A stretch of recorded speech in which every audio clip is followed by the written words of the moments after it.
Good morning student. आज हम लोग न्यूक्लियर फिजिक्स जो पढ़ रहे थे उसको कंटिन्यू करेंगे। तो आज जो हम लोग टॉपिक पढ़ेंगे उसका नाम है रेडियो एक्टिव डीके लॉ। इससे पहले हम लोगों ने न्यूक्लियस के बारे में पढ़ा था और जिसमें हमने ये भी देखा था कि जो न्यूक्लियस है, न्यूक्लियस के स्टेबिलिटी के पीछे न्यूक्लियर फोर्स रिस्पॉन्सिबल है कि नहीं। जब न्यूक्लियर फोर्स सफिशिएंट है प्रोटॉन्स के रिपल्सिव फोर्स को ओवरकम करने के लिए, तो न्यूक्लियस क्या रहता है, स्टेबल रहता है। लेकिन वहाँ पे हम लोगों ने आगे ये भी पढ़ा था कि जो भी हमारे पास न्यूक्लियस है एटॉमिक नंबर 83 तक जो भी हमारे पास न्यूक्लियस है वो सब स्टेबल है। इसके आगे जो भी हमारे पास एटम है या जो भी न्यूक्लियस है इस एटॉमिक नंबर के आगे का वो सब अनस्टेबल है। तो अनस्टेबल न्यूक्लियस क्या करता है, वो स्टेबिलिटी को गेन करने के लिए उसमें डीके होता है। और डीके में हमने अल्फा बीटा गामा डीके पढ़ा था। और वो डीके होगा तो जब डीके होगा तो उसमें नंबर ऑफ न्यूट्रॉन्स प्रोटॉन्स ऐसे चेंज होंगे, घटेगा, है कि नहीं। अल्फा डीके में जैसे क्या होता है, मास नंबर भी घटता है और एटॉमिक नंबर यानी कि प्रोटॉन और न्यूट्रॉन दोनों घटता है। बीटा डीके में भी क्या होता है, बीटा डीके में मास नंबर नहीं चेंज होता है, केवल एटॉमिक नंबर चेंज होता है। और वो इस तरीके से उसमें डीके होकर के, रेडियो एक्टिव डीके होकर के वो लाइन ऑफ स्टेबिलिटी पे गेन करना चाहेगा। और हमने लाइन ऑफ स्टेबिलिटी भी देखा था कि एटॉमिक नंबर 20 तक लगभग न्यूट्रॉन और प्रोटॉन सेम रहता है। 20 के आगे क्या होता है, न्यूट्रॉन बढ़ने लगता है ना। 20 से लेकर के 83 तक जो नंबर ऑफ न्यूट्रॉन है वो प्रोटॉन से ज्यादा है ताकि न्यूक्लियस स्टेबल हो। लेकिन 83 के आगे जो भी न्यूक्लियस है वो सब क्या है, अनस्टेबल, और उसमें रेडियो एक्टिविटी होता है। तो अभी वही हम लोग रेडियो एक्टिविटी डीके लॉ के बारे में पढ़ेंगे। तो अब जरा देखिए कि सपोज करो कि हमारे पास ऐसे कुछ एक सैंपल है।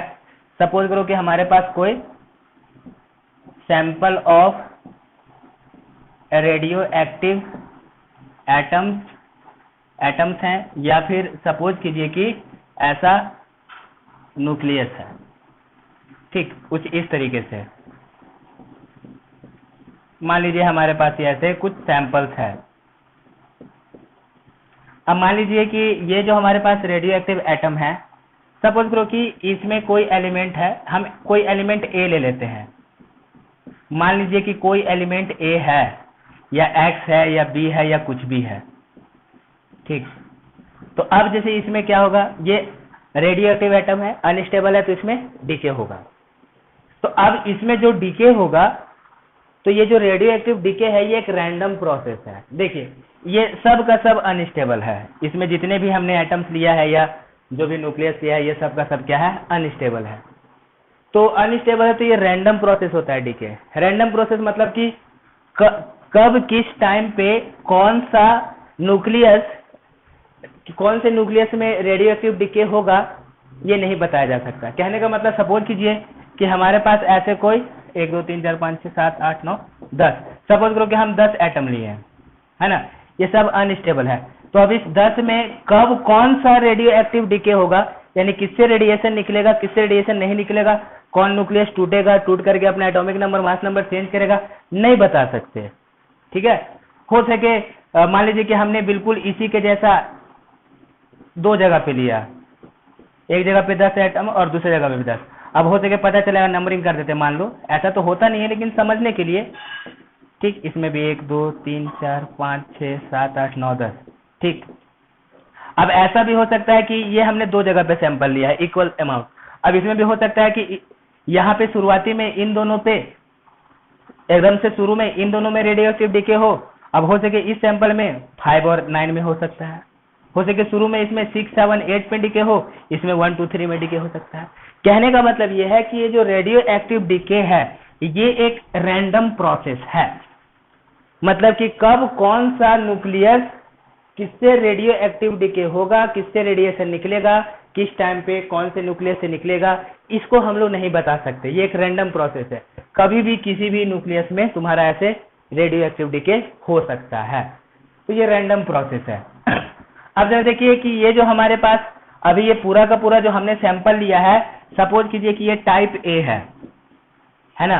अब ये टाइप ए क्या होगा कि ऐसे रेडियो एक्टिव डीके होकर के अपना ये जो टाइप ए है जो हमने लिया है एटम या कोई एलिमेंट, रेडियो एक्टिव एलिमेंट, वो ऐसे डीके होगा, डीके होकर के दूसरे एलिमेंट में ट्रांसफॉर्म होगा। अब हो सके ये जो मान लीजिए ए है, ये हो सके कुछ डीके हो गया, अल्फा हो गया, बीटा हो गया, या कुछ ऐसे गामा हो गया, अल्फा बीटा गामा तीनों कुछ हो गया। और सपोज करो कि ये ऐसे बी टाइप एलिमेंट में कन्वर्ट हो गया। तो अब यहाँ पे हमारे पास एक पॉसिबिलिटी ऐसा भी है कि ये जो एलिमेंट रेडियो एक्टिव डीके होकर के कुछ अलग टाइप का एलिमेंट बना, तो अब ये जो एलिमेंट आया ये भी आगे हो सकते हैं रेडियो एक्टिव डीके हो सकता है, मतलब कि ए से रेडियो एक्टिव डीके होकर के बी बना। अब ये हो सके बी, या तो ये हो सके स्टेबल हो जाए, ये स्टेबल भी हो सकता है और अनस्टेबल भी हो सकता है ना, ये स्टेबल भी हो सकता है और अनस्टेबल भी हो सकता है। अब हो सके ये बी फर्दर, ये अनस्टेबल है तो फर्दर ये किसी दूसरे एलिमेंट में कन्वर्ट हो जाए सी। अब ये जो सी आया कोई जरूरी नहीं है कि ये स्टेबल हो, ये स्टेबल भी हो सकता है और अनस्टेबल भी, और इसमें फर्दर ऐसे रेडियो एक्टिव डीके हो सकता है, और ये ऐसे चलता रहेगा। कब तक चलता रहेगा? जब तक कि वो स्टेबल न्यूक्लियस में कन्वर्ट ना हो जाए। कहने का मतलब है कि कोई जरूरी नहीं है कि एक ही बार डीके होकर के वो स्टेबल न्यूक्लियस बन जाए, हो सके उसको और भी फर्दर बहुत बार डीके होना पड़े स्टेबल न्यूक्लियस बनने के लिए। हाँ, और जब एक बार स्टेबल न्यूक्लियस हो गया तो फिर वापस उसमें डीके नहीं होगा। ठीक है, तो ये एक बात ध्यान में रखना है आपको कि एक एलिमेंट जब रेडियो एक्टिव डीके होकर के दूसरा एलिमेंट बनता है तो कोई जरूरी नहीं है कि वो दूसरा एलिमेंट स्टेबल ही हो, वो फर्दर वो अनस्टेबल है तो उसमें फर्दर रेडियो एक्टिव डीके हो सकता है। तो अब जरा देखिए कि ये सैंपल हमने ए ले लिया, मान लो कि ये किस में कन्वर्ट हो रहा है? बी में कन्वर्ट हो रहा है। तो जब इसमें रेडियो एक्टिव डीके होगा तो इसके एलिमेंट्स धीरे धीरे किस में कन्वर्ट होंगे? बी में कन्वर्ट होगा। तो जो अब जैसे कि सपोज करो कि ऐसा है, ये बी में कन्वर्ट होगा, तो जो ए वाला एलिमेंट है, जो सैंपल है एलिमेंट ए, ये क्या होगा? धीरे धीरे घटेगा, धीरे धीरे घटेगा, ये धीरे धीरे घटेगा, घट करके दूसरे एलिमेंट्स में कन्वर्ट होता चला जाएगा, है कि नहीं? तो अभी इसी में हम लोग रेडियो एक्टिव डीके लॉ पढ़ते हैं। अब जरा सपोज करो कि ये टाइप ए है, मान लीजिए ये बी में कन्वर्ट होता है। अभी ये बी स्टेबल है कि अनस्टेबल है, या इसमें फर्दर रेडियो एक्टिव डीके होगा कि नहीं होगा, उसमें हम लोग बाद में आएंगे। पहले मान लिया कि ए है, ये ए बी में कन्वर्ट हो जाता है। तो सपोज कीजिए कि ये जो हमारे पास सैंपल है, मान लियो किसी भी कि एट टी इक्वल टू 0 पे सपोज करो कि जो नंबर ऑफ एटम्स थे, है कि नहीं, ये जो नंबर ऑफ एटम्स है ये सपोज करो कि हम ले लेते हैं एन नॉट, कि मान लो कि जो हमने सैंपल लिया है टी इक्वल टू 0 पर नंबर ऑफ एटम कितना था? एन नॉट था शुरुआती में जब हमने सैंपल लिया। तो अब इसमें डीके होगा, तो डीके होगा तो जो टाइप ए का एलिमेंट है वो घटेगा। अब सपोज करो किसी भी टाइम पे मान लो कि let at any time T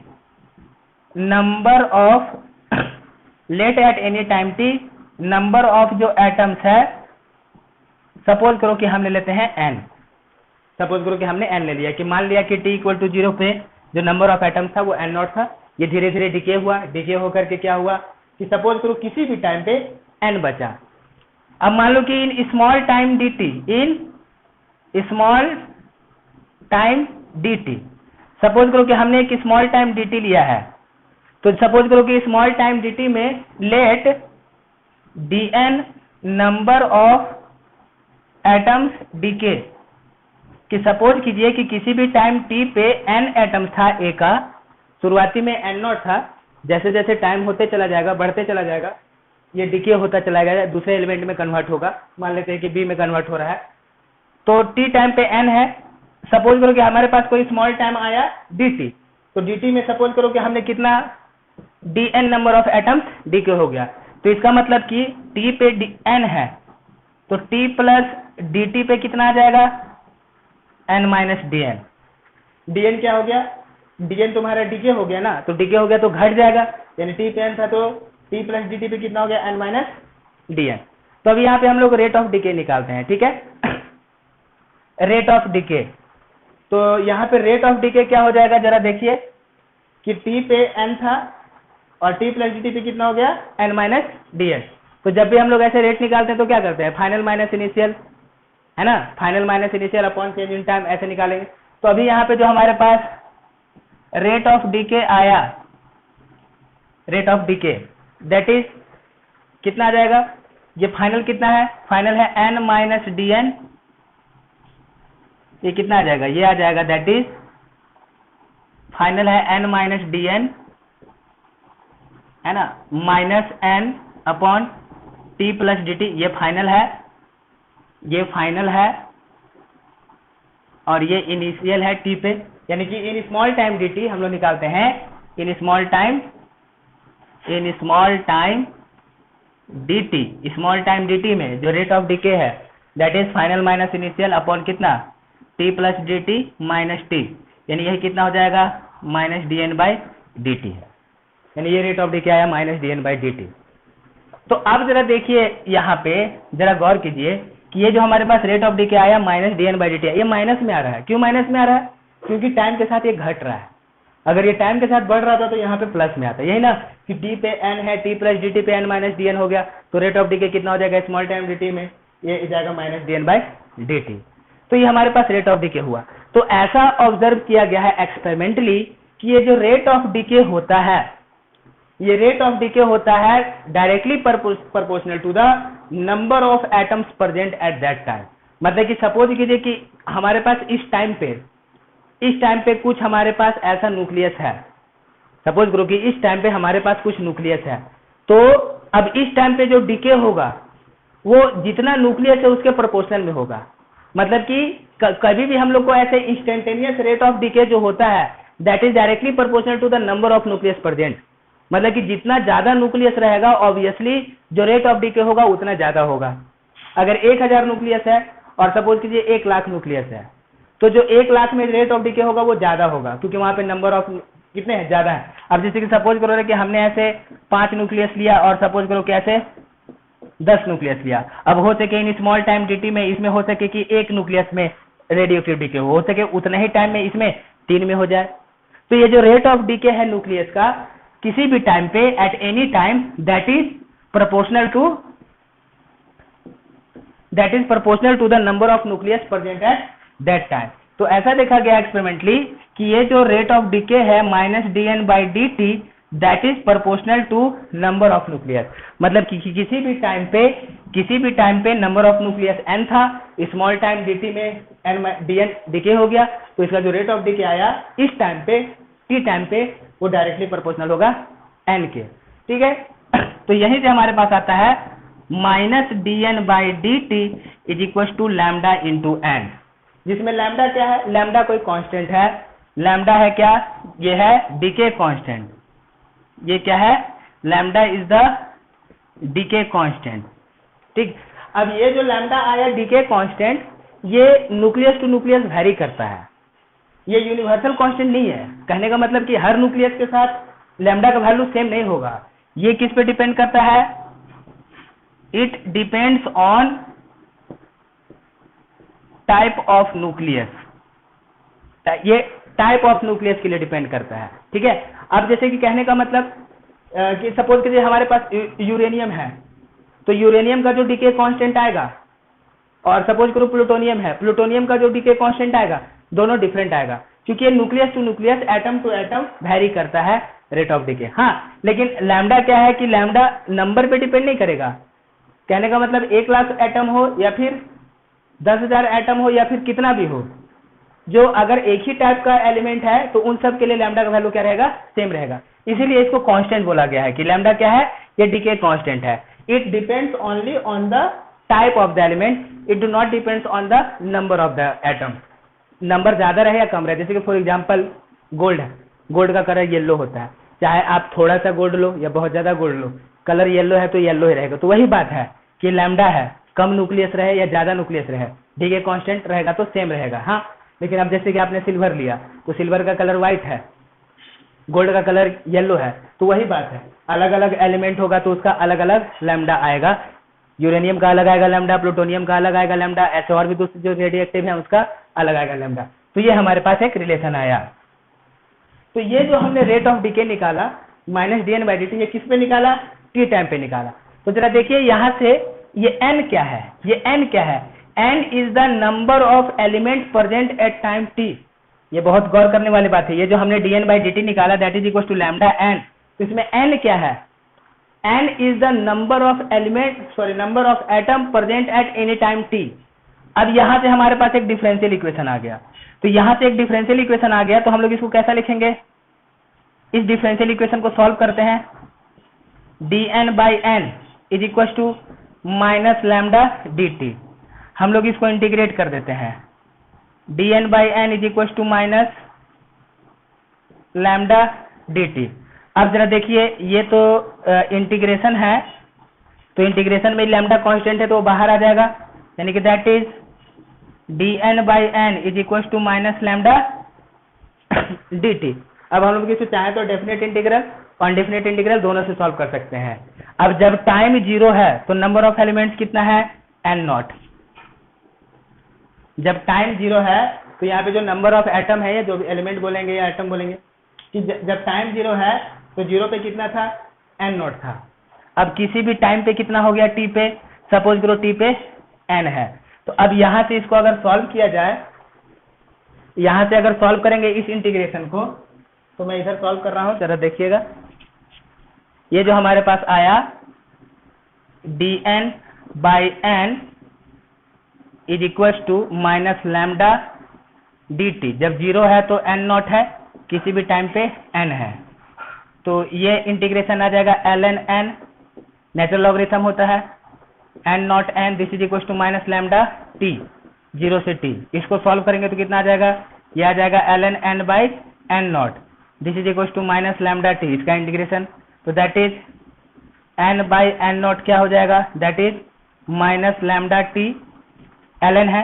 तो यहां से हम लोग इसको लॉग अगर इधर से हटाएंगे तो इधर एक्सपोनेंशियल में चला जाएगा, e का पावर माइनस लैम्डा t, यानी that is n equal to n0 e to power minus lambda t, यानी कि this is the number of, ये क्या आया n, इट इज, अगर इनिशियली t इक्वल टू 0 पे नंबर ऑफ हमारे पास एटम्स है वो n0 है, तो किसी भी टाइम t पे नंबर ऑफ एटम कितना बचेगा, n, यानी कि दिस इज द क्या, this is the number of atom left at time t, है ना, किसी भी टाइम t पे ये नंबर ऑफ एटम बच गया है। हाँ, अगर इसमें ऐसा निकालना है कि कितना एटम डिके कर गया है, t टाइम में कितना डिके कर गया है, तो देखिए शुरुआती में तो था n0, t टाइम में कितना बचा, t टाइम में इतना बचा, तो डिके कितना हो गया, तो n0 में से n माइनस कर देंगे। दिस इज ये जो n है, ये n ये नहीं शो कर रहा है कि कितना डिके हुआ है, ये n शो कर रहा है कि किसी भी टाइम पे कितना बचा हुआ है, तो किसी भी टाइम पे कितना बचा हुआ है ये। तो यहां से आप जरा देखिए कि इस तरीके से जो हमारे पास हो रहा है, जो बचा हुआ है एटम, वो क्या है, वो ऐसा एक्सपोनेंशियल फंक्शन है एक तरीके से, है कि नहीं, इस तरीके से एक्सपोनेंशियल फंक्शन, यानी एक्सपोनेंशियली घटता है ये n इक्वल टू n0। तो अगर यहां पे तुमको पूछा गया नंबर ऑफ एटम डिकेड, कितना डिके हो गया, तो कैसा करेंगे, n0 माइनस n कर देंगे in time t, in time t, तो n0 माइनस n कर देंगे, तो वो हो जाएगा t टाइम में उतना डिके हो गया, और बचा हुआ कितना है, तो ये हमारे पास ऐसे बचा हुआ है, ठीक है, ऐसा। तो अब जरा इसमें हमारे पास ये जो एक रिलेशन आया, तो यहां पे हमारे पास एक टर्म होता है हाफ लाइफ, इसमें हमारे पास एक आता है टर्म हाफ लाइफ, ठीक है। तो ये जो हमारे पास है number of atom left, number of atoms left at time t, that is equal to n is equal to n0 e to power minus lambda t। तो इसमें आता हमारे पास term half life. Half life कहने का मतलब क्या है कि जो हमारे पास सैंपल है वो सैंपल डिके होगा, तो सैंपल का जो एटम है वो घटेगा, तो इस तरीके से वो जब घटना शुरू करेगा तो किसी पर्टिकुलर टाइम पे जो उसका क्वांटिटी रहेगा वो शुरू के जो क्वांटिटी है उसका आधा होगा, है कि नहीं। जैसे कि सपोज कीजिए हमारे पास ऐसे, मान लीजिए कि हमारे पास ऐसे सपोज करो कि मान लो कि 1 लाख एटम है, ये डिके होगा, तो धीरे धीरे डिके होगा तो ये एटम घटेगा। अब ये घटते घटते ऐसे 50,000 पे आएगा, तो जितने टाइम में जो सैंपल है, जो हमारे पास गिवन सैंपल है, जितने टाइम के बाद वो ऐसा घट करके आधा हो जाए तो उस टाइम को हाफ लाइफ कहा जाता है, ठीक है। Half life is the time after which the given sample remains half of its initial value, जितने टाइम के बाद, यानी कि इसको हम लोग ऐसे भी लिख सकते हैं, time after which the given sample of radio active atom will become half of its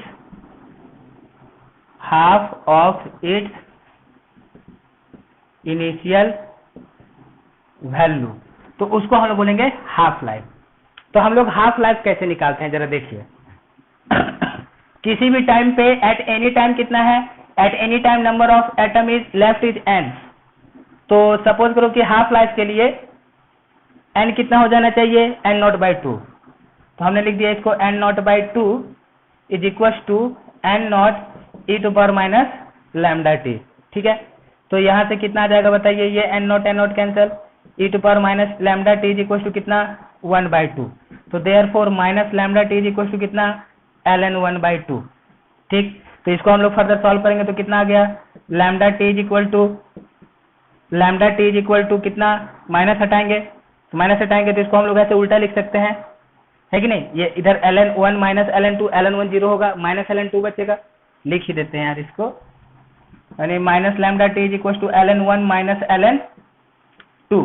तो 1 का तो लॉग हमेशा 0 रहता है, चाहे किसी भी बेस के साथ करें, नेचुरल लॉगरिथम निकाले या फिर बेस 10 निकाले या कोई सा भी बेस के साथ, ये तो हमेशा 0 होगा। तो -λt कितना हो गया, ये हो गया -ln2।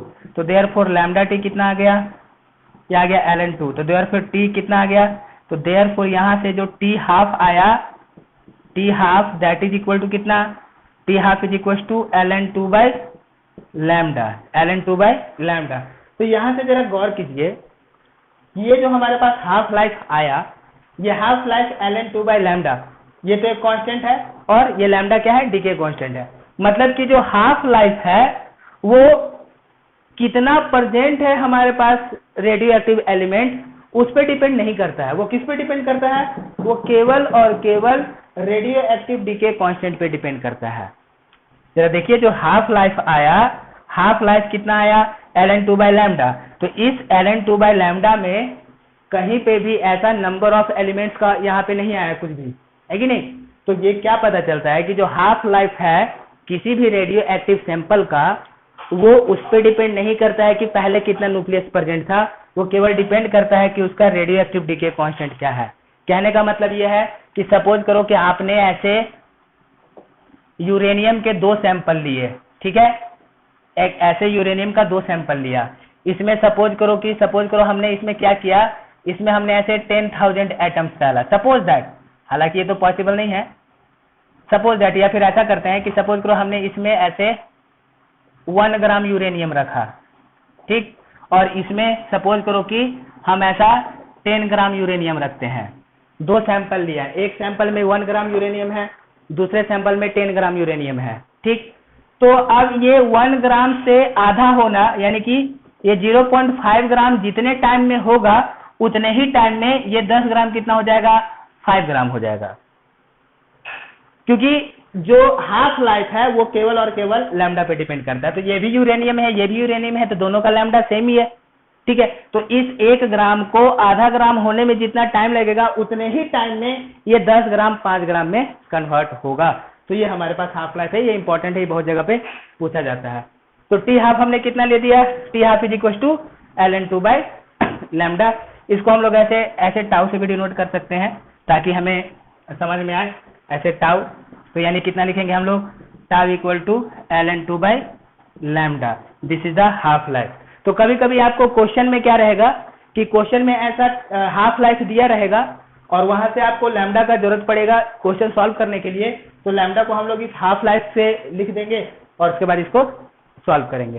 तो अब जैसे कि सपोज कीजिए यहाँ पे हमारे पास एक बहुत ही इसको आप अच्छे तरीके से समझ सकते हो कि जो हाफ लाइफ है वो केवल डिपेंड करता है रेडियो एक्टिव कांस्टेंट पे। तो अब सपोज कीजिए कि हमारे पास ऐसे मान लीजिए कि 8 ग्राम यूरेनियम है, सपोज दैट ये 8 ग्राम यूरेनियम है, T इक्वल टू 0 पे, और मान लो इसका हाफ लाइफ जो है, इसका जो हाफ लाइफ है, सपोज करो इसका हाफ लाइफ हम लोग ले लेते हैं टाउ, है ना, सपोज कि इसका हाफ लाइफ टाउ लेते हैं, तो क्या होगा कि T इक्वल टू 0 पे 8 है, तो T इक्वल टू टाउ पे कितना बचेगा, ये 4 ग्राम बचेगा। फिर इस 4 ग्राम से 2 ग्राम आने में फिर से कितना टाइम लगेगा, फिर से हाफ लाइफ लगेगा यानी टाउ लगेगा। फिर इस 2 ग्राम से 1 ग्राम आने में कितना टाइम लगेगा, फिर से ये टाउ टाइम लगेगा। फिर इस 1 ग्राम से आधा ग्राम बनने में कितना टाइम लगेगा, फिर से और इस तरीके से ये हाफ लाइफ में आधा आधा होते चला जाएगा, है कि नहीं। तो मैथमेटिकली जब हम लोग ऐसे क्वेश्चन सॉल्व करेंगे तो वहां पे इस चीज का हमें जरूरत पड़ेगा। तो ये बात एक इंपॉर्टेंट है, अपने पास ये रख लेंगे। तो यही हमारे पास रेडियो एक्टिव डीके लॉ है कि जो रेडियो एक्टिव डीके लॉ है, तो जो रेट ऑफ डीके होता है, तो यहाँ पे जो रेट ऑफ डीके आया है माइनस में आया। क्यों माइनस में आया जी, क्योंकि क्या है कि टाइम के साथ वो घटता है। तो रेट ऑफ डीके किसके प्रोपोर्शनल होता है, जितना ज्यादा एटम प्रेजेंट रहेगा उसके प्रोपोर्शनल होता है, ठीक। तो rate of decay is proportional to N and this is equal to lambda N. Lambda constant है, एलिमेंट टू एलिमेंट वेरी करेगा। और जब हमने इसको सॉल्व किया, तो हमारे पास कितना आ गया कि किसी भी टाइम पे जो हमारे पास एलिमेंट बचेगा, नंबर ऑफ एटम बचेगा, वो इतना बचेगा, ठीक। और यहीं से हाफ लाइफ निकालना है, तो हमने इसको क्या किया, किसी भी टाइम पे जब ये आधा हो गया तो वहां से जो टाइम निकलेगा वो हाफ लाइफ निकला। तो जो हाफ लाइफ है वो केवल और केवल लैम्डा पे डिपेंड करता है, बाकी नंबर ऑफ सैंपल में कितने एलिमेंट्स थे, कितने एटम थे, उस पर डिपेंड नहीं करता है। ओके, ठीक है। अब आगे देखते हैं इसका नेक्स्ट पॉइंट। अभी नेक्स्ट पॉइंट है activity of radioactive substance. इसका मतलब क्या होता है, what is the meaning of activity of radioactive substance. तो इसका मतलब होता है कि किसी भी पर्टिकुलर टाइम पे वो जो हमारे पास रेडियो एक्टिव एलिमेंट है, किसी पर्टिकुलर टाइम पे रेडियो एक्टिव एलिमेंट के जो डीके होने का रेट होता है उसको बोलते हैं activity of radioactive substance. यानी ये एक ऐसा इंस्टेंटेनियस प्रोसेस है किसी पर्टिकुलर टाइम पे, तो एक्टिविटी बोला जाएगा। इसको बोलेंगे हम लोग कि rate of decay of radio active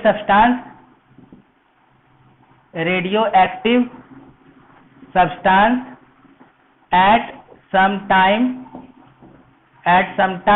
is called its activity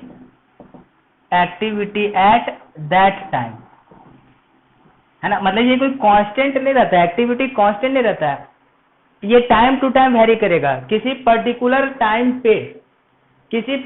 time पे जो उसका रेट ऑफ डीके है वो उस टाइम का एक्टिविटी कहलाएगा।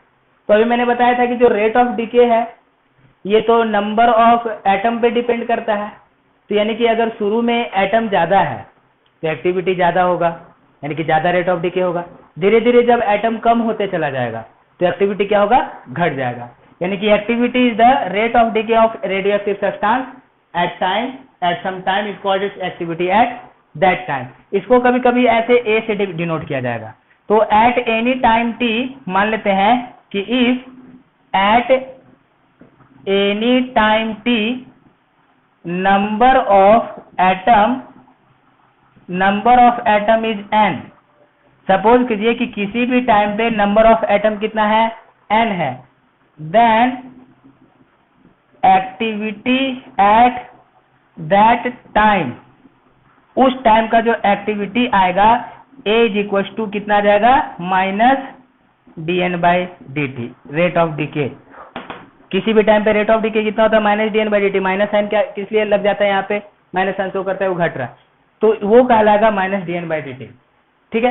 तो अभी इसको दूसरे तरीके से हम लोग कैसे लिख सकते हैं, अब किसी भी टाइम पे हमने नंबर ऑफ एटम n बताया, तो किसी भी टाइम पे जो n होता है ये कितना होता है, n not E to power minus कितना, लैम्डा टी, जिसमें n नॉट क्या है, t इक्वल टू 0 पे, यानी कि जो सैंपल का t इक्वल टू 0 पे जो इनिशियल नंबर ऑफ एटम्स है वो है। तो यहाँ से अगर हम लोग इसको डिफरेंशिएट करें dn बाई डी टी, तो dn बाई डी टी कितना हो जाएगा, ये तो कांस्टेंट है ना, ये n नॉट बाहर आ जाएगा, d by D T of E to power minus lambda T, यानी कि that is dn by D T कितना हो जाएगा, ये आ जाएगा n नॉट। इसको डिफरेंशिएट करेंगे तो इधर से minus lambda E to power minus lambda T बचेगा, है कि नहीं। यानी कि that is dn by D T कितना आ गया, किसी भी टाइम पे dn by D T that is minus lambda N not, minus lambda N not E to power minus lambda T. तो देयरफॉर एक्टिविटी क्या होता है, ये होता है minus dn by D T, activity minus dn by D T, यानी that is equal to क्या हो जाएगा, माइनस यहाँ से मल्टीप्लाई करेंगे तो ये हो जाएगा lambda N not E to power minus lambda T, ये हो जाएगा एक्टिविटी।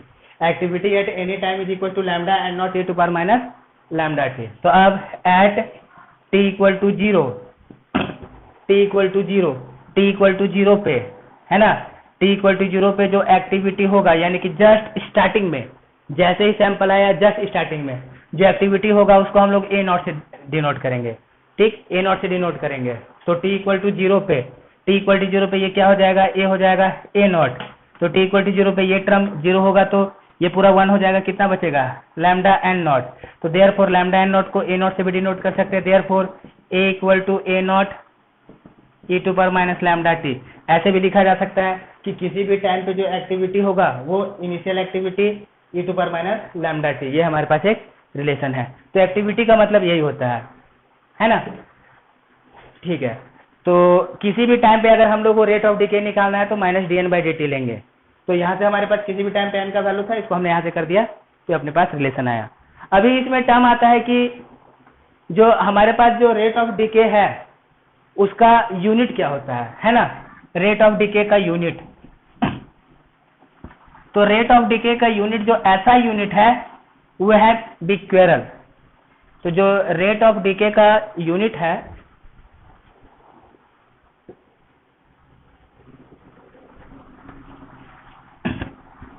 जो हमारे पास unit of rate of decay है, unit of rate of decay ऐसा यूनिट जो है ये है becquerel, B E C Q U E R B, becquerel Q U E R A L, ठीक है। इसको शॉर्ट में हम लोग ऐसे बी क्यू से दिखाएंगे, शॉर्ट में बी क्यू। तो बी क्यू का मतलब क्या होता है, 1 डिके पर सेकेंड, ये होता है 1 डिके पर सेकेंड, यानी एक डिके, यानी एक डिके कितने टाइम, मतलब कि number of decay 1 becquerel is equal to 1 decay per second, ठीक। अब जैसे कहने का मतलब है कि मान लो कि जो रेट ऑफ आया, मान लो कि 10 टू पावर 5 आया, तो इसका मतलब क्या हुआ कि सपोज करो कि हमारे पास जो रेट ऑफ डिके है किसी भी टाइम पे, मान लीजिए कि रेट ऑफ डिके आ गया, सपोज करो ऐसा आ गया 10 टू पावर 5 बिक्वेरल, मतलब कि 1 सेकेंड में इतना डिके हो रहा है, मतलब कि 1 सेकेंड में उस टाइम पे इतना एटम डिके कर जा रहा है।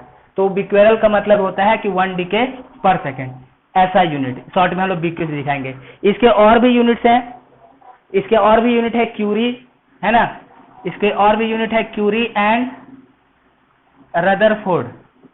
तो क्यूरी मतलब कि 1 क्यूरी सी आई, 1 क्यूरी, इसको हम लोग ऐसे शॉर्ट में सी आई से डिनोट करेंगे, ठीक। इसका होता है 1 curie is equal to 3.7 into 10 to power 6 becquerel.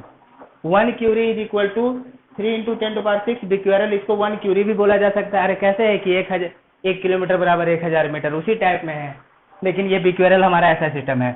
और 1 रदरफोर्ड, रदरफोर्ड को शॉर्ट में ऐसा, इसको शॉर्ट में ऐसे आरडी से दिखाता है। तो वो जो 1 आरडी आएगा इसका वैल्यू भी लिख लीजिए आप लोग, यह आ जाएगा 10 टू पावर 6 बिक्वेरल। ओके, तो ये हमारे पास इसके यूनिट्स आ गए। तो बिक्वेरल ऐसा यूनिट है 1 becquerel equal to 1 decay per second, 1 curie equal to 3 into 10 to power 6 becquerel, और ये अपने पास ऐसा यूनिट आ गया, चलेगा। तो ये अभी जरा हम लोग ग्राफ देख लेते हैं रेडियो एक्टिविटी में, जो हमारे पास ग्राफ है। तो हमारे पास ये इक्वेशन आया था कि शुरू में t इक्वल टू 0 पे अगर हमारे पास n नॉट है एटम या न्यूक्लियस, तो किसी भी टाइम पे इतना बचेगा जिसमें लैम्डा उसका डिके कांस्टेंट है। तो इसका अगर ग्राफ ड्रॉ किया जाए तो यानी कि किसी भी टाइम पे कितना एटम है और वर्सेस टाइम का ग्राफ। तो सर देखिए ये एक्सपोनेंशियल ग्राफ है कि नहीं, आप लोगों ने ऐसा ग्राफ पढ़ा है y इक्वल टू e का पावर माइनस ax। तो ऐसा y वर्सेस x का ग्राफ आप लोगों ने पढ़ा होगा, कि कुछ इस टाइप में ऐसे ग्राफ पढ़ा होगा, ठीक है, माइनस ex ऐसा। तो सिमिलरली मैनर में इसका भी ग्राफ n वर्सेस t का कुछ ऐसा ही आएगा, लेकिन यहाँ पे x माइनस में हो सकता है, लेकिन टाइम तो माइनस में हो नहीं सकता है, तो 0 से स्टार्ट होगा टाइम। तो t इक्वल टू 0 पे कितना है, इसका वैल्यू n नॉट है। तो इसका ग्राफ कैसा बनेगा, कुछ यहाँ से ऐसे नीचे डिक्रीज करेगा, ऐसे चलते जाएगा, ऐसे चलते। तो अब एक चीज जरा देखिए कि ये जो ग्राफ होता है ऐसा, इस टाइप का ग्राफ, ये ऐसे एक्स एक्सिस को टच नहीं करता है, ऐसे इन्फिनिटी तक ऐसे पैरेलल जाता है। एक्स एक्सिस इसका एसिम्पटोट की तरह बिहेव करता है। उसी मैनर में कि इसका जो ग्राफ आएगा एन वर्सेस टी ऐसा आएगा, यानी कि ये ऐसे क्या होगा कि ये टाइम के साथ ऐसे इनफाइनाइट दूरी तक चलते चला जाएगा, लेकिन इसको टच नहीं करेगा। तो इसका मतलब क्या समझ में आता है कि कितना भी टाइम हो, है कि नहीं, कितना भी टाइम हो, थोड़ा बहुत तो इसका जो ट्रेस है रेडियो एक्टिव का वो बच ही जाएगा। कहने का मतलब सपोज कीजिए कि हमारे पास ऐसे कोई सैंपल है, ये सैंपल ऐसे रेडियो एक्टिव डिके होगा, डिके होकर के दूसरे एलिमेंट में कन्वर्ट होगा, तो ऐसा नहीं है कि टोटली खत्म हो जाए, कुछ ना कुछ तो थोड़ा बहुत सैंपल ये बचा ही रहेगा। यानी कि टोटली कब खत्म होगा, इनफाइनाइट टाइम के बाद यानी कि बहुत ज्यादा टाइम आएगा, उसके बाद ये क्या होगा, तुम्हारा खत्म हो जाएगा। तो यहाँ से हम लोग देख के बोल सकते हैं कि ये जो रेडियो एक्टिव एलिमेंट है ये टोटली इसको डिके होने में इनफाइनाइट टाइम लगेगा, मतलब कि बहुत टाइम के बाद ही ये पूरा का पूरा खत्म होगा, मतलब कि थोड़ा बहुत तो ट्रेस ऐसे बचा ही रह जाएगा। तो ये इसका ग्राफ हो गया। अब इसी में हम लोग देख लेते हैं कि सपोज कीजिए कि टी हाफ है ना, टी हाफ पे मान लो कि हम जो टी हाफ मतलब कि जितने टाइम के बाद ये आधा हो जाता है, इसको टाउ से डिनोट करते हैं। तो टी हाफ पे कितना हो जाएगा, शुरुआती में एन नॉट था, ये एन नॉट बाई 2 हो जाएगा। फिर अगले टी हाफ में, फिर नेक्स्ट हाफ लाइफ टाइम में 2 टाइम में फिर से ये है एन नॉट बाई 2, फिर से इसका आधा हो जाएगा, है ना। ये ऐसे एन नॉट बाई 2 का आधा यानी हो जाएगा एन नॉट बाई 4, और इस तरीके से ग्राफ ड्रॉ करेंगे। ठीक, अब जैसे कि देखिए यहाँ पे एक छोटा सा कैलकुलेशन आता है हमारे पास, कि एक छोटा सा कैलकुलेशन ऐसा है कि एन हाफ लाइफ के बाद कितना बचेगा, after N half life what will be the amount of atom और न्यूक्लियस लेफ्ट। तो 1 हाफ लाइफ के बाद आफ्टर मान लो कि t इक्वल टू 0 पे एन नॉट है ना, t इक्वल टू 0 पे नंबर ऑफ जो रेडियो एक्टिव एलिमेंट है वो एन नॉट है। तो after 1 half life, after 1 half life ये कितना आ जाएगा, आफ्टर 1 हाफ लाइफ ये आ जाएगा n इक्वल टू कितना, एन नॉट बाई 2। उसी तरीके से after 2 half life, 2 half life के बाद कितना बचेगा, ये एन नॉट बाई 2 बचा हुआ उसका आधा बचेगा, यानी कि दैट इज एन बराबर कितना हो जाएगा, 2 हाफ लाइफ के बाद इसका आधा, यानी N equal to N not by 2 का आधा, यानी कि that is N not by 4। After 3 half life, after 3 half, after 3 half life कितना बचेगा, इसका है उसका आधा बचेगा, यानी कि n इक्वल टू कितना आ जाएगा, एन नॉट बाई 4 का आधा, यानी कि this is N not by 8। तो यहाँ से आप लोग को एक रिलेशन दिख रहा होगा कि फर्स्ट हाफ लाइफ के बाद एन नॉट बाई 2, यानी कि this is N not by 2 का पावर 1। सेकेंड हाफ लाइफ के बाद एन नॉट बाई 4, 2 का पावर 2। थर्ड हाफ लाइफ के बाद एन नॉट बाई 2 का पावर 3। उसी तरीके से after N half life, N half life कितना हो जाएगा हमारे पास, कितना बचेगा, that is N not by 2 का पावर n, यानी हमारे पास इतना न्यूक्लियस बचेगा। तो इसको हम लोग डायरेक्ट मैथमेटिकली भी निकाल सकते थे, है ना, इसको हम लोग डायरेक्ट मैथमेटिकली भी निकाल सकते थे, इतना करने का जरूरत नहीं है। जो हमारे पास जो रिलेशन है उस रिलेशन को इस्तेमाल करके किसी भी टाइम पे एट एनी टाइम t कितना हमारे पास होता है, n is equal to N not E to power minus lambda T, जिसमें टी हाफ हम लोग कैसे लिखते हैं, टी हाफ जिसी को हम लोग टाउ से डिनोट करते थे ln 2 बाई लैम्डा। तो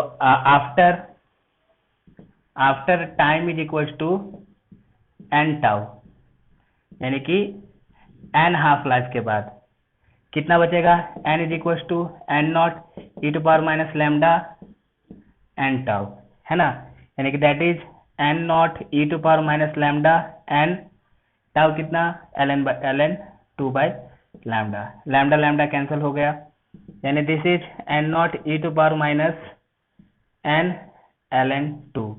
ठीक, यानी कि this is N not E to power minus ln 2 का पावर n, यानी कि this is N not E का power, this is equal to N naught 1 by E का पावर ln 2 का पावर n। तो ये देखिए e है और e का पावर में log e है, तो इसका वैल्यू कितना हो जाएगा, ये हो जाएगा एन नॉट, पढ़ा ना, e का पावर ln एक्स, ये एक्स ही होता है, यानी कि log भी ए ई है और ई का ही एक्सपोनेंट निकाला तो एक्स होता है, तो उसी हिसाब से कितना आ जाएगा ln टू का पावर n। इधर से भी बता सकते, इधर से बता सकते, ठीक है। तो हमारे पास टी टाइम के बाद तो इतना बचा, तो टाइम टी में डीके कितना हो गया, नंबर ऑफ एलिमेंट डिकेड कितना आ जाएगा, नंबर ऑफ एलिमेंट या number of atom decade in time T,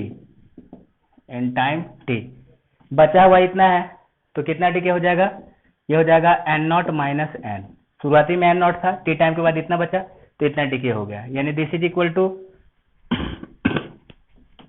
इसका ग्राफ कैसा आ जाएगा, N not minus N not E to power minus lambda T, N not बाहर निकाल लेंगे 1 minus E to power minus lambda T, ठीक है। ऐसा आ गया हमारे पास इक्वेशन। सपोज करो कि हम ये एन डैश लिखते हैं, number of atom decade in time T, ये एन डैश हमने लिख दिया, या एन डी लिख देते हैं, या फिर रहने दो एन डैश है। तो इसका ग्राफ कैसा आएगा, इसका ग्राफ आप लोगों ने पढ़ा भी है, ठीक है, इसका ग्राफ आप लोगों ने पढ़ा भी होगा पहले, कि इसका ग्राफ कुछ इस तरीके से आता है, that is y equal to, suppose करो कि हम ले लेते हैं ऐसा a 1 माइनस ई का पावर माइनस ए एक्स, ऐसा। तो ध्यान दीजिए, इसका ग्राफ कुछ इस तरीके से है ना, मतलब कि कुछ ऐसा, जब x इक्वल टू 0 है तो x इक्वल टू 0 है, x इक्वल टू 0 तो ये 1 1 0, यानी कि x इक्वल टू 0 से स्टार्ट होगा, कुछ ऐसा ग्राफ पड़ा था, है ना, इस टाइप में। तो सिमिलरली इसका भी वैसा ही ग्राफ आएगा, नंबर ऑफ एटम डिकेड, यानी क्या हो जाएगा ये, जब t इक्वल टू इन्फिनिटी लेंगे हम लोग, तो t इक्वल टू इन्फिनिटी लेंगे तो कितना आ जाएगा एन नॉट, यानी कि मैक्सिमम ये ग्राफ कुछ ऐसा बनेगा, ये एन डैश है वर्सेस ये टाइम है, नंबर ऑफ डिकेड का जो ग्राफ आएगा कुछ ऐसा, मतलब कि ये कहाँ पे जाकर के इसको टच करेगा, इन्फिनिटी पे, यानी ये लाइन एसिम्प्टोट हो जाएगा इस ग्राफ के लिए। तो ये इसका ग्राफ है, number of atom decade in time T. तो ऐसे आपको कभी कभी ग्राफ मिल सकता है, तो आप उसको ध्यान में रखिएगा। अब जरा देखिए, यहाँ पे एक टर्म आता है हमारे पास, probability of survival of any atom. अब जैसे कि देखिए हमारे पास सपोज करो कि ये रेडियो एक्टिव एलिमेंट था ए, सपोज करो ये एलिमेंट ए है, ये क्या हुआ, ये रेडियो एक्टिव हो गया, यानी कि एटम कम होने लगा, तो धीरे धीरे कम होते चला जाएगा। तो अगर यहाँ पे पूछा गया what is the probability of survival of any atom in time T, अगर इसमें पूछा गया probability of survival of any atom in time T, तो इसका मतलब हुआ कि अब देखिए ये जो रेडियो एक्टिव है, ये रेडियो एक्टिव एक रैंडम प्रोसेस है, कब कौन सा एटम डिके हो जाएगा, कब कौन सा एटम डिके नहीं होगा, इसके बारे में नहीं बता सकते। हमारे पास कोई सैंपल है, सैंपल में बहुत सारे एटम है, अनस्टेबल है, सारे के सारे न्यूक्लियस अनस्टेबल है, तो सारे के सारे न्यूक्लियस अनस्टेबल है, तो उसको तो डिके तो सारे न्यूक्लियस को होना है, एक एक करके धीरे धीरे करके सारे न्यूक्लियस को डिके होना है, लेकिन कब कौन सा न्यूक्लियस डिके होगा ये बताना मुश्किल है ना। हो भी सकता है, जैसे कि सपोज कीजिए कि एक साथ बहुत ज्यादा न्यूक्लियस होने लगे, कभी कभी बहुत स्लो होने लगे, ऐसा भी तो प्रोसेस हो सकता है कि कोई एक न्यूक्लियस है वो बिल्कुल लास्ट में डिके हो, या फिर वो जो न्यूक्लियस है वो तुरंत डिके हो जाए, ऐसा ही पॉसिबिलिटी है। तो उसी में क्या कहता है कि टी टाइम में जैसे हमारे पास ऐसे बहुत सारे सैंपल्स है, सैंपल से वो डिके हो रहा है, तो उसमें सपोज करो कि हमने रैंडमली कोई हमने ऐसा एटम ले लिया रैंडमली, अब क्या प्रोबेबिलिटी है कि टी टाइम तक वो डिके नहीं करेगा, what is the probability of survival of atom in time T, मतलब कि सैंपल है, सैंपल में ऐसे बहुत सारे एटम है, उस एटम में हमने रैंडमली कोई एक एटम ले लिया, अब रैंडमली कोई एटम ले लिया, तो अब जरा देखिए टी टाइम में वो डिके भी कर सकता है और डिके नहीं भी कर सकता है, तो वही यहाँ पे बोला गया कि what is the probability of survival of any atom in time T. तो इसका जो प्रोबेबिलिटी ऑफ सर्वाइवल होता है वो होता है टी टाइम में, टी टाइम में कितना बच गया डिवाइडेड बाय टोटल, ये इनिशियल टी इक्वल टू 0 पे अपने पास जितना टोटल एटम था वो, इसी को प्रोबेबिलिटी कहेंगे। तो कितना हो जाएगा ये N not E to power minus lambda T upon कितना एन नॉट, यानी that is probability of survival of any atom in time T is E to power minus lambda T, ये भी हमारे पास एक रिलेशन है ऐसा। ठीक है, तो ये एक दो इम्पोर्टेंट बात है यहाँ पे, और इसमें कुछ ऐसा देख लेते हैं इम्पोर्टेंट बात। अब इसी में पूछा गया probability of nucleus to disintegrate, जैसे इसी का। अभी जैसे कि मैंने बोला ना कि सपोज करो कि हमारे पास कोई सैंपल है, कोई हमारे पास सैंपल है, सैंपल में ऐसे बहुत सारे रेडियो एक्टिव एटम हैं। अब वो रेडियो एक्टिव एटम हमने किसी रेंडमली किसी एटम को चूज कर लिया, वो डिके कर भी सकता है और डिके नहीं भी कर सकता है। तो क्या प्रोबेबिलिटी है कि टी टाइम में वो डिके नहीं करेगा? तो ये प्रोबेबिलिटी है कि वो टी टाइम में डिके नहीं करेगा। और अगर इसी का उल्टा पूछा गया तो probability of decay of any atom in time T, है ना, probability of decay of any atom in time T, ये कितना होगा? अभी जैसे कि देखिए, या तो डिके करेगा या फिर डिके नहीं करेगा। तो अगर हम एक, दोनों क्या है, दोनों अपोजिट है, एक या तो एक प्रोसेस होगा या फिर एक प्रोसेस नहीं होगा। तो हम लोग जानते हैं कि प्रोबेबिलिटी में ऐसे हमारे पास कोई ऐसा है कि एक या दोनों में से कुछ एक ही हो सकता है। जैसे कि सपोज करो कि हमारे पास दो इवेंट है, या तो इवेंट ए है या तो इवेंट बी है। ठीक है, इवेंट सपोज कीजिए कि हमारे पास कुछ ऐसा हो रहा है इवेंट, उसमें ऐसे दो ही आउटकम हो सकते हैं, या तो ए हो सकता है या फिर बी हो सकता है। जैसे कि हमने कॉइन को टॉस किया, कॉइन को टॉस करेंगे ऐसे, तो या तो हेड आएगा या फिर टेल आएगा, है ना। तो हेड आने का प्रोबेबिलिटी कितना? 1/2। टेल आने का प्रोबेबिलिटी कितना? 1/2। तो टोटल प्रोबेबिलिटी कितना होगा? 1/2 1/2 1। तो उसी टाइप में या तो डिके करेगा या फिर डिके नहीं करेगा। तो डिके करने का प्रोबेबिलिटी, डिके नहीं करने का प्रोबेबिलिटी इतना है, तो डिके होने का प्रोबेबिलिटी कितना हो जाएगा? ये प्रोबेबिलिटी हो जाएगा 1 माइनस कितना, ये डिके नहीं होने का प्रोबेबिलिटी, यानी दैट इज e⁻ λt। अभी जैसे कि देखिए, दो इवेंट होता है ना, जैसे कि सपोज कीजिए कि हमारे पास दो इवेंट है, समझ लीजिए इसको। हालांकि प्रोबेबिलिटी आप लोगों ने थोड़ा बहुत पढ़ा होगा, तो ये कोई बड़ी बात नहीं है इस चीज को समझना। सपोज करो कि हमारे पास कोई दो इवेंट है, कोई एक इवेंट है, इसमें केवल 2 होगा, इसमें केवल 2 थिंग्स ही हो सकता है। ठीक, मान लो एक थिंग्स ए है और एक थिंग्स बी है। ठीक, तो अगर सपोज करो कि इसका प्रोबेबिलिटी है पी ए और इसका प्रोबेबिलिटी है पी बी, तो P A plus P B ये कितना होगा? 1। मतलब कि सपोज कीजिए कि हमारे पास कोई ऐसा इवेंट हो रहा है जिसमें n आउटकम्स हैं।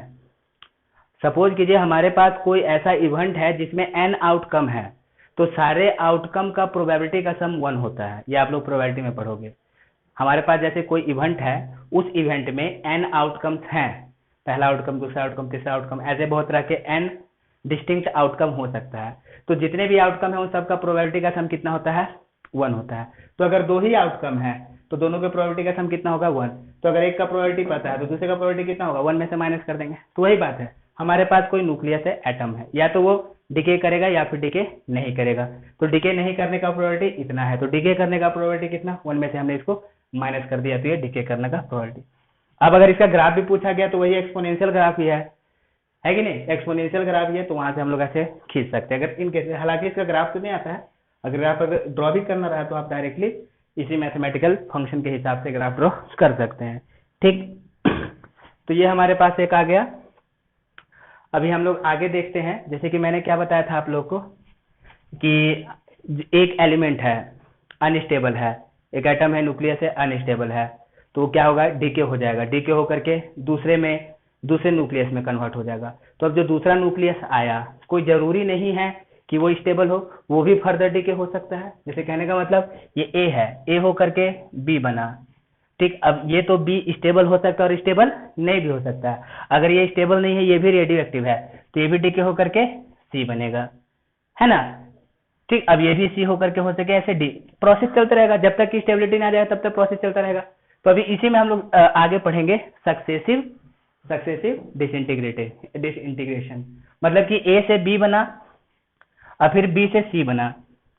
अब जैसे ए है, ए बी में कन्वर्ट हुआ, अब जैसे ही बी तैयार हुआ, बी भी डिके होना शुरू हो गया, है ना। ए से बी बना और बी भी डिके होना शुरू हुआ।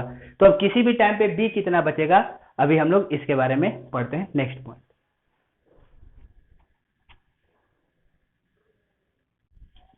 तो देखते हैं अभी सक्सेसिव डिसइंटीग्रेशन। अभी जैसे कि सपोज कीजिए यहाँ पे हमने केवल जो सक्सेसिव लिया है, कुछ इस तरीके से लिया है कि मान लीजिए कोई एटम है ए, न्यूक्लियस ए है, ये ऐसा डीके होकर के बी में बनता है। अब ये जो बी है ये भी अनस्टेबल है, तो ये क्या होगा, ये बना तो ये भी टूट करके ऐसे सी बनने लगा। तो अब जरा देखो कि ये ए है, ठीक, ए से बी बना और बी से सी बना। तो अब जरा ध्यान दीजिए कि जो रेट ऑफ डीके होता है किसी भी रेडियो एक्टिव एलिमेंट का, जो रेट ऑफ डीके होता है वो डायरेक्टली प्रोपोर्शनल टू किसके होता है, that is directly proportional to the amount of nucleus. अगर न्यूक्लियस ज्यादा होगा तो रेट ज्यादा, न्यूक्लियस कम तो रेट कम। तो शुरू में क्या होगा कि ए से बी बना। अब कोई जरूरी नहीं है कि दोनों का जो रेट ऑफ डिके हो, लैम्डा या लैम्डा भी जो हमने बोला था कि डिके कांस्टेंट, ये दोनों का डिफरेंट आ रहा है। मैंने क्या बोला था कि लैम्डा जो है वो atom to atom, nucleus to nucleus vary करता है, अलग अलग न्यूक्लियस का डिके कांस्टेंट अलग अलग आएगा। तो ए से बी बन गया, ठीक, ए से बी बना, अब बी भी टूट करके सी बनेगा। तो ऐसा कोई जरूरी नहीं है कि जैसे कि ए से बी बना और जैसे ही बी बना ये बी पूरा टूट गया, ऐसा कोई जरूरी नहीं है। ए से बी बना, ठीक है, और बी बना तो बी भी क्या होगा, धीरे धीरे टूटेगा, धीरे धीरे टूटेगा। तो यानी कि कुछ पार्ट टूटा, फिर कुछ पार्ट रह गया। अब जो रह गया वो भी बाद में चल करके वो भी डिसइंटीग्रेट होगा। लेकिन ऐसा कोई जरूरी नहीं होता है कि जैसे कि सपोज कीजिए ये x है, x क्या है, अनस्टेबल है। मान लीजिए कि ऐसे 2x है, ऐसे सपोज करो कि ऐसा लेते हैं। मान लो किसी टाइम पे क्या हुआ, ये दोनों ऐसे टूट करके ये y बना, ये y बना। तो अब ऐसा कोई जरूरी नहीं है कि ये दोनों फिर तुरंत इंस्टेंटली ये दोनों डिसइंटीग्रेट हो जाएगा। हो सके कि अब पहले ये हो, ठीक है, सपोज करो कि पहले ये हो फिर थोड़ी देर बाद ये हो। तो इसका कहने का मतलब कि सपोज करो कि t इक्वल टू 0 पे, ये t तक, मान लो कि t इक्वल टू 0 पे ये 4 था, थोड़ी देर में क्या हुआ, ये 2 बन गया। फिर थोड़ी देर में क्या हुआ, जब ये 2 बना उस टाइम पे फिर ये ऐसे टूट गया, तो t टाइम में एक रह गया ना ये। तो वही बात है कि a से b बना, b अनस्टेबल है तो ये भी डिके करेगा। लेकिन ऐसा नहीं है कि जैसे ही b बना वो पूरा का पूरा डिके हो गया, थोड़ा बहुत वो रह भी सकता है। कितना रहेगा कितना नहीं रहेगा वो तो लैम्डा पे डिपेंड करेगा। तो अभी इसी चीज को हम लोग देखते हैं कि सपोज कीजिए किसी भी टाइम पे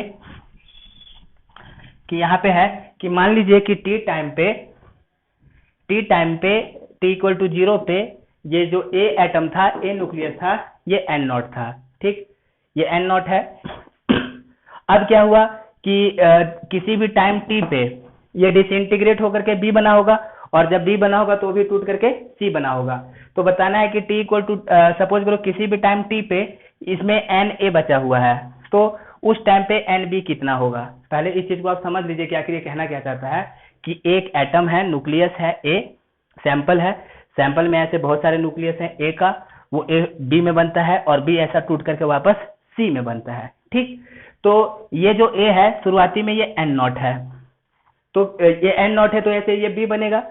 अब b बनने के बाद कोई जरूरी नहीं है कि वो पूरा का पूरा b एक ही साथ खत्म हो जाए। आप ऐसे जरा समझो, आप ऐसे समझो कि ये जो a है, ये जो a है, a भी कहीं से आया होगा, है ना, वो कहीं से आया होगा। तो अब ऐसा नहीं ना है कि ये कहीं से a आया है तो ये जो a है ये तुरंत से एकदम पूरा का पूरा डिसइंटीग्रेट हो गया, ऐसा नहीं है, a भी धीरे धीरे हो रहा है। तो वही बात है कि हम तो यहाँ पे मान लिए कि a है, a से b बना, b से c बना।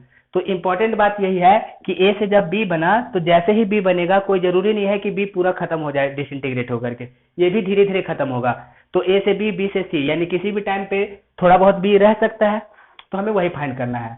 तो ऐसा मान लेते हैं कि t इक्वल टू 0 पे ये शुरुआती में केवल a था जो कि n नॉट के बराबर है। अब किसी t टाइम के बाद बताना है कि nb कितना आएगा, ठीक। तो हम मान लेते हैं कि let at any time t number of atoms, number of nucleus, या फिर एटम लिखिए या फिर एटम ही लिख देते हैं, number of atoms of b is nb। ये 0 था, t इक्वल टू 0 पे ये 0 है। सपोज कीजिए किसी भी टाइम पे जो नंबर ऑफ एटम है b है वो क्या है, nb है। तो अब जैसे कि यहाँ पे देखिए हम लोगों ने पढ़ा था n equal to n not e to power minus lambda t, है ना। तो यहाँ पे हम लोगों ने पढ़ा था रेट ऑफ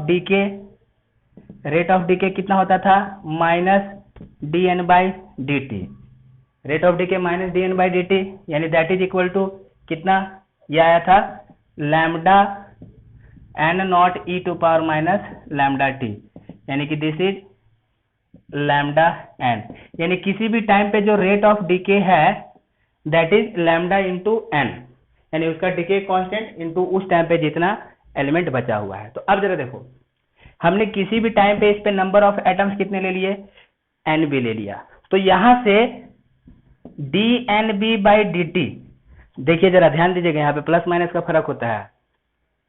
किसी भी टाइम पे हमारे पास सपोज करो कि बी का जो नंबर ऑफ एटम है वो एन बी है, तो D N B by D T क्या बताएगा, D N B by D T बताएगा किस रेट से ये एन बी चेंज हो रहा है ना, ये बताएगा rate of change of N B with respect to time, rate of change of N B with respect to time, है कि ना। किसी भी टाइम पे अगर सपोज करो कि हमारे पास ये एन बी है, तो D N B by D T क्या बताएगा, हम लोग D N B by D T क्या लिख सकते हैं, rate of change of N B with respect to time, या फिर इसी को ऐसा नहीं लिख सकते हैं, rate at which N B is increasing,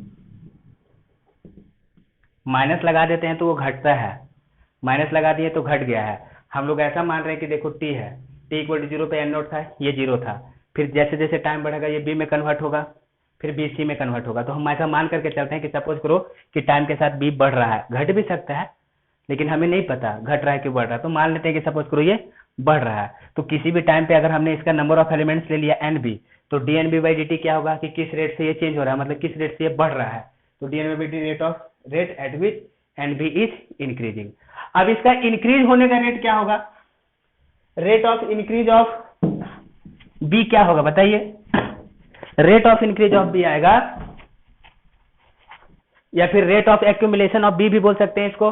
तो इसका किस रेट से ये बढ़ रहा है, कैसे निकालेंगे, ए के टूटने के रेट से बी के टूटने का रेट माइनस करेंगे, तो वो क्या बताएगा, जिस रेट से ये बी एक्यूमुलेट हो रहा है या बढ़ रहा है। यानी कि जो rate at which N B is increasing, rate at which N B is increasing, इसको कैसा लिख सकते हैं, किस रेट से ये बी बढ़ेगा, ए का टूटने का रेट माइनस बी के टूटने का रेट, है कि नहीं, यानी कि rate of decay of A minus rate of decay of B, यही ना, कि ए का जो टूटने का रेट है वो इसका बढ़ने का रेट है, और फिर इसके बढ़ने के रेट में से इसके टूटने का रेट घटा देंगे तो वही क्या बचाएगा, इसका जमा होने का रेट बताएगा।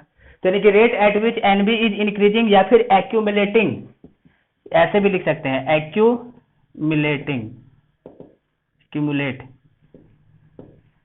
किस रेट से बी एक्यूमुलेट हो रहा है, D N by D T, that is equal to क्या, rate of decay of A minus rate of decay of B. तो अब किसी भी टाइम पे जो रेट ऑफ डिके है, किसी भी टाइम पे रेट ऑफ डिके क्या होता है, what is the rate of decay at any time, rate of decay अभी बोला था ना, D N by D T minus D N by D T कितना था, लैम्डा एन, यानी किसी भी टाइम पे जो रेट ऑफ डिके होता है that is equal to lambda N. तो सपोज करो कि हमने टी टाइम पे इसको माना है एन बी और इसको माना है एन ए, ठीक है। तो जिसमें एन ए क्या हो जाएगा, एन ए हो जाएगा यहां से N not E to power minus lambda A T. तो यहां से हम लोग कैसा लिख देंगे, D N B by D T is equal to rate of decay of A.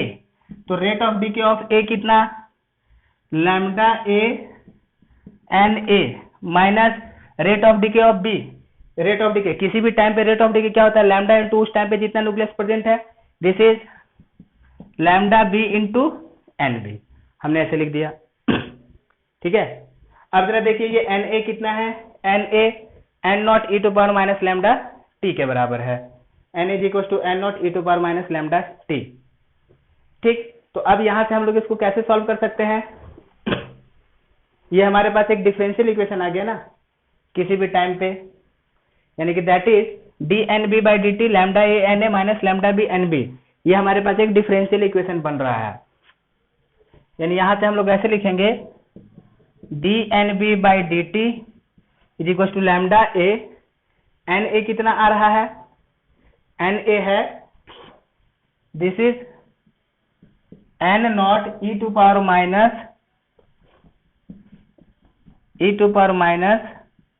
Lambda A T minus lambda B N B.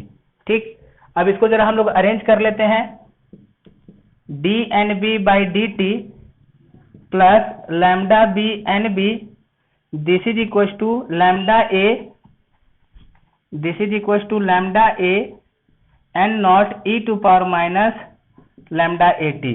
यानी ऐसा हमारे पास एक डिफरेंशियल इक्वेशन आ गया। अब हम लोग इस डिफरेंशियल इक्वेशन को सॉल्व करेंगे। तो अब जरा इस डिफरेंशियल इक्वेशन को सॉल्व करने के लिए जरा आप लोग ध्यान दीजिए कि मैथमेटिक्स में आप लोगों ने ऐसा solution of linear differential equation पढ़ा होगा, है ना। एक ऐसा इस तरीके से लीनियर डिफरेंशियल इक्वेशन पढ़ा होगा, लीनियर डिफरेंशियल इक्वेशन। तो लीनियर डिफरेंशियल इक्वेशन में इस तरीके से आपने पढ़ा होगा dy by D X plus P Y is equal to Q, है ना। तो इसको हम लोग लीनियर डिफरेंशियल इक्वेशन में ऐसा था जिसमें p और q क्या होना चाहिए था, ये तो आइदर कांस्टेंट होना चाहिए था और फंक्शन ऑफ x होना चाहिए था, लेकिन p और q ऐसा y का फंक्शन नहीं होना चाहिए, इस टाइप का। तो इसका हम लोगों ने पढ़ा था एक इंटीग्रेटिंग फैक्टर। इसको सॉल्व करने के लिए एक इंटीग्रेटिंग फैक्टर निकालते थे, वो इंटीग्रेटिंग फैक्टर तो e का पावर कितना p dx, ये इंटीग्रेटिंग फैक्टर होता था। और इसका सॉल्यूशन कैसा आता था, सॉल्यूशन पढ़ा था ऐसा p into integrating factor is equal to integration of q integrating factor dx, ऐसा प्लस c, है ना, प्लस c, इस टाइप में। तो अभी इसी चीज का हम लोग इस्तेमाल करेंगे इस डिफरेंशियल इक्वेशन को सॉल्व करने के लिए। फिर से देखिए, फिर से समझते हैं। ये सक्सेसिव डिसइंटीग्रेशन है। मान लीजिए कि हमारे पास कोई एटम A है, ये डिसइंटीग्रेट होकर के एटम B बन रहा है, और जो B है वो भी अनस्टेबल है, तो भी टूट करके C बनेगा। तो अब जैसे कि A से B बना, B भी टूट करके C बना, तो ऐसा जरूरी नहीं है कि B पूरा तुरंत टूट जाए, इसको भी पूरा टूटने में थोड़ा टाइम लगेगा। तो अब A से B बना, B का कुछ पार्ट टूट करके C बना, तो अब किसी भी टाइम पे B बचेगा ना, तो कितना बचेगा ये बताना है। तो मान लेते हैं किसी भी टाइम t पे ये NB है, सपोज दैट ये NB है और ये NA है।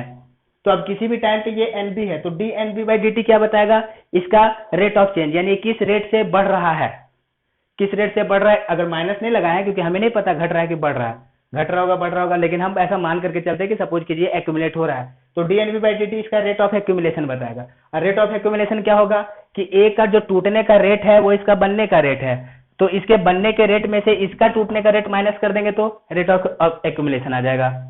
तो किस रेट से ये टीके हो रहा है A, तो किसी भी टाइम पे डीके का रेट क्या होता है हम लोगों ने निकाला लैम्डा n, उस तरीके से हमने इसको फाइंड कर दिया, तो ये डिफरेंशियल इक्वेशन आ गया। तो अभी हम लोग इस डिफरेंशियल इक्वेशन का सॉल्यूशन निकालेंगे और सॉल्व करके हम लोग किसी भी टाइम पे n भी निकालेंगे यूजिंग दिस मेथड, ये लीनियर डिफरेंशियल इक्वेशन का मेथड यूज करके। ठीक, तो इसको मैं मिटाता हूं इधर, और अभी उस इक्वेशन को हम लोग सॉल्व करते हैं। तो अब जरा देखिए यहाँ पे हमारे पास ये डिफरेंशियल इक्वेशन है, dNB by dt plus lambda B NB, okay, sorry ये P इंटू इंटीग्रेटिंग फैक्टर में ऐसे लिखते थे हम लोग Y into integrating factor, sorry यहाँ पे देखिए lambda B NB is equal to lambda A n not E to power minus lambda A t। तो यहां से हम लोग अगर इसको इससे रिलेट कराएंगे तो यहाँ पे अपने पास इंटीग्रेटिंग फैक्टर कितना आ जाएगा, इंटीग्रेटिंग फैक्टर जो इसके साथ कांस्टेंट लगा है लैम्डा ही ना, यानी कि दैट इज ई का power lambda B D T. अब ये जो लैम्डा बी है ये तो कांस्टेंट है, टाइम से तो डिपेंड नहीं करता है, यानी कि लैम्डा बी आ जाएगा डी टी, यानी कि दिस इज ई का पावर लैम्डा बी टी, ये हो जाएगा इंटीग्रेटिंग फैक्टर।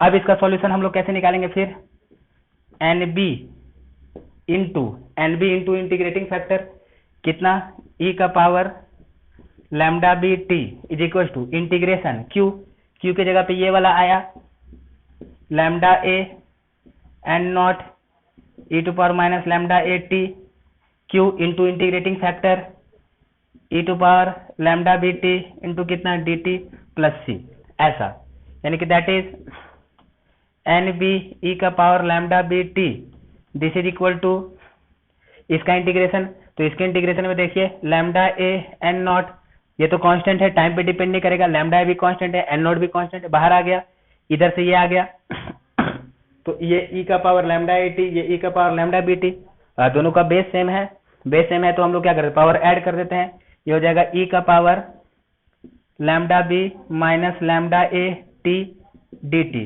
प्लस सी, ठीक है। अब हम लोग इसको फर्दर सॉल्व करते हैं इधर,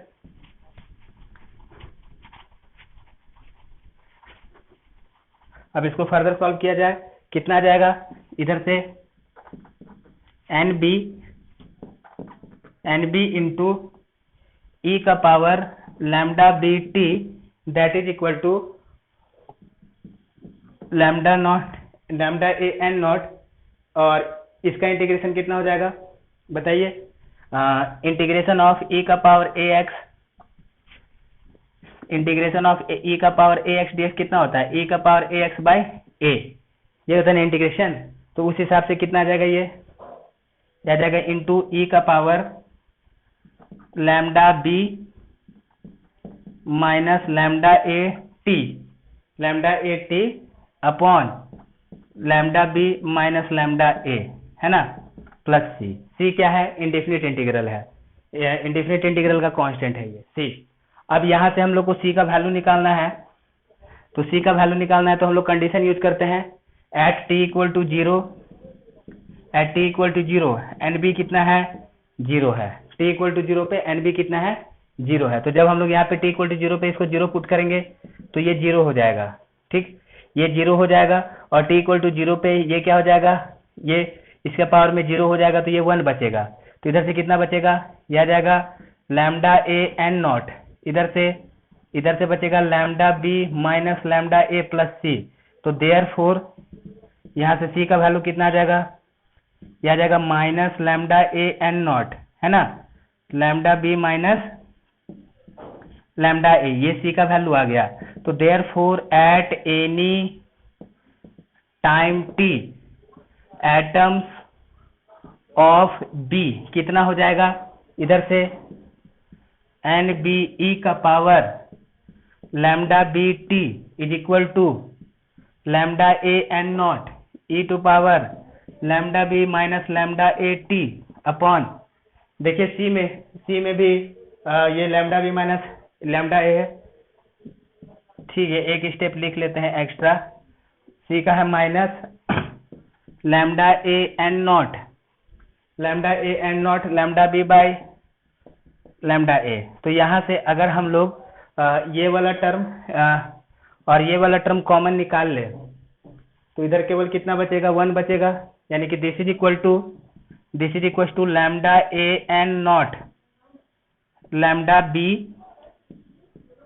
lambda B minus lambda A, इधर बचेगा ई का power lambda B minus lambda A T minus one, है ना, ये इतना आ जाएगा, इधर से कॉमन निकाल लिया तो अब ऐसा करते हैं, ये आ गया एन बी, अब ये क्या करते हैं ई से हम लोग इधर डिवाइड कर देते हैं, ई से इधर डिवाइड कर देते हैं, तो ऐसा करते हैं कि डिवीजन में हम लोग इसको यहाँ पे रख देते हैं, ई का पावर लैम्डा बी टी यहाँ पे रख देते हैं ऐसे। अब जरा देखिए, जब हम लोगों ने इसको यहाँ पे रख दिया तो हम इंडिविजुअली एक बार इसको डिवाइड करेंगे, एक बार इसको डिवाइड करेंगे, तो कितना बचेगा, N B is equal to lambda A N naught lambda B minus lambda A, ठीक है। जब हम लोग इसको डिवाइड करेंगे तो इसमें से इसको माइनस करेंगे, तो इसमें से इसको जब माइनस करेंगे तो केवल कितना बचेगा, ये वाला पार्ट, इसमें से जब माइनस करेंगे तो लैम्डा बी वाला टर्म खत्म हो जाएगा, ये बचेगा ई का power minus lambda A T, E का power minus lambda A T, और फिर इसके साथ करेंगे तो कितना बचेगा, माइनस ई का power minus lambda B T. तो this is the amount of nucleus of B will be after time T. तो ये हमारे पास हो गया इक्वेशन। ठीक है, तो हम लोग इसको डायरेक्ट भी यूज करेंगे। अभी जब मैं आप लोगों को क्वेश्चन कराऊंगा तो इसको पहले तो डायरेक्ट यूज नहीं करेंगे, अभी क्वेश्चन बनाएंगे एक दो हम लोग, तो प्रोसेस से क्वेश्चन बनाएंगे, फिर बाद में आपका हैबिट हो जाएगा तो हम लोग इस पे क्या करेंगे, डायरेक्ट इस फॉर्मूला का इस्तेमाल कर सकते हैं। आप चाहे तो इसको शुरू से भी इस्तेमाल कर सकते हैं, लेकिन प्रैक्टिस के लिए फिलहाल हम लोग शुरू से क्वेश्चन करेंगे, और इस टाइप के क्वेश्चन बहुत बार पूछे भी जा चुके हैं एग्जामिनेशन में। तो अब जरा देखिए, यहाँ पे इसको आसान रखना आसान है, बिल्कुल याद रखना आसान है, कोई प्रॉब्लम नहीं है। पूछा गया किसी भी टाइम पे बी कितना होगा, बी कितना होगा, तो लैम्डा बी माइनस लैम्डा, ये तो खैर ए के लिए रहेगा, फिर ई के power minus lambda minus E to power minus lambda B, ये हमारे पास सॉल्यूशन आ जाएगा। This is the amount of success. ठीक, तो आज के लिए इतना ही। नेक्स्ट लेक्चर में हम लोग इससे रिलेटेड क्वेश्चंस करेंगे।